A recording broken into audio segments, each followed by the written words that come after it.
शिरूर लोकसभा मतदारसंघातील महायुतीचे उमेदवार शिवाजीराव आढळराव पाटील यांच्या प्रचारार्थ देवेंद्र फडणवीसांची सभा पार पडली। या सभेत त्यांनी शरद पवारांच्या विलीनीकरणाच्या वक्तव्याचा समाचार घेतला।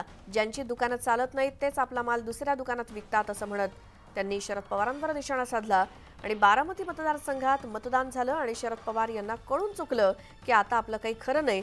आता राजकीय हवा महायुती आणि अजित पवार यांच्या बाजूने वाहू लागली आहे। आपला पराभव निश्चित आहे म्हणून ते प्रादेशिक पक्षांची काँग्रेसमध्ये विलीनीकरणाची भाषा बोलतायत असा आरोप उपमुख्यमंत्री देवेंद्र फडणवीसांनी केला।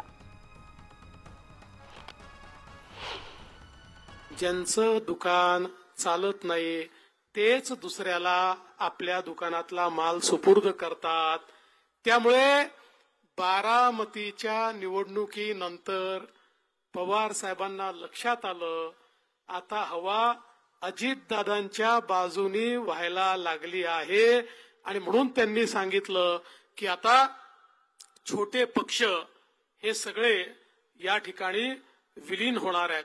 आणि मला विश्वास आहे केवळ पवार साहेबांचा पक्ष नाही, आमच्या उद्धवजी ठाकरे यांचेही friend philosopher and guide Pawar साहेबच आहेत। पवार साहेब म्हणतील तेच त्या ठिकाणी होतं। त्यामुळे पवार साहेबांचा पक्ष आणि उद्धवजींचा पक्ष पवार साहेब 4 तारखेनंतर काँग्रेसमध्ये घेऊन चालले आहेत।